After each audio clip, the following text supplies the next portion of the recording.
Here's an update on reparations. In Evanston, a Chicago suburb, they've been credited with launching the country's first government-funded reparations program for Black Americans. It has paid out nearly $5 million to 193 of the town's Black residents over the past 2 years. But now, a conservative advocacy group has filed a class action lawsuit very similar to what we saw with the Fearless Fund to kill the program, arguing that it discriminates against the suburb's non-Black residents. So the lawsuit is part of a wave of cases spurred on the Supreme Court's 2023 decision striking down affirmative action and college admissions, if you remember that.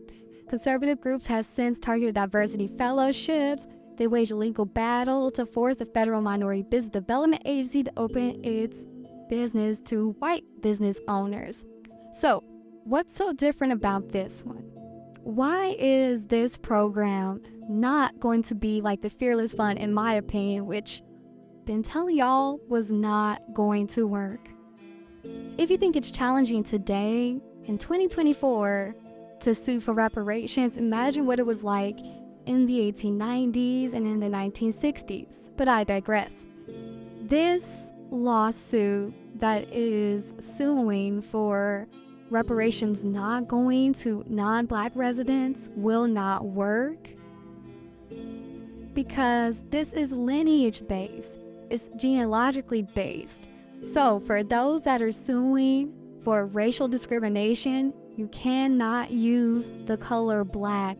Black is unconstitutional, and quite frankly, our ancestors were never referred to as Black.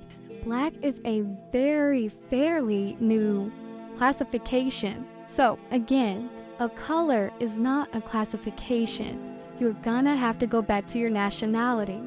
And for those that identify as African American today, those that identify as Black, if you had ancestors in this country prior to the Civil Rights Movement, it's highly likely that your ancestors were referred to as American Indian.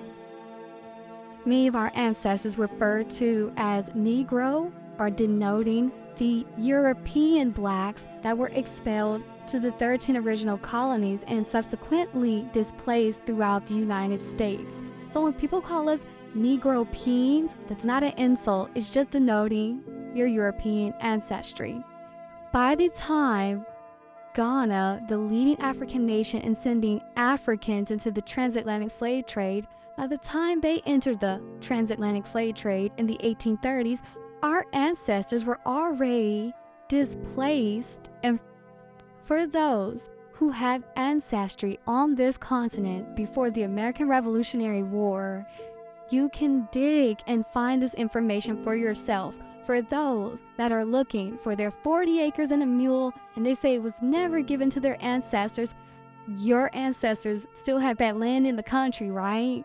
A lot of y'all trying to figure out, how did our ancestors get hundreds of acres of land in Mississippi and Alabama? Well, this is how. So, if you want reparations, first and foremost, stop listening to the no taps and the conscious brothers. They don't know what they're talking about. Anybody that's Pan-African, they're not going to help you get your reparations. We need you to pay attention. So when you tried all the rest, now try the best solution. You're gonna have to dig. You're gonna have to be able to name your ancestors that lived in these United States in the 1860s. Let's start there. If you've ever been told, well, they burned down the record hall, they don't have records on our ancestors, I invite you to look with your state's Historical Preservation Society. I invite you to look into the Library of Congress.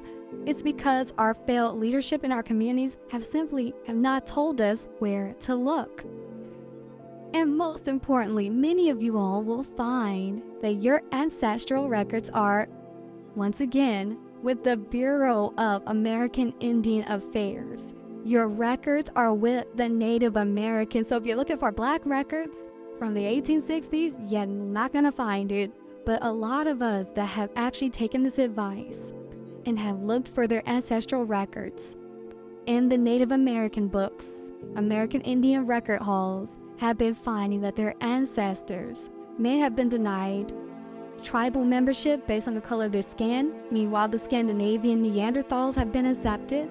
Many are finding that their American Indian ancestors were the ones that walked the Trail of Tears, not as slaves, but as prisoners of war. So we gotta drop that word black if we are to get anything done. If you have any questions, chime in, comment below.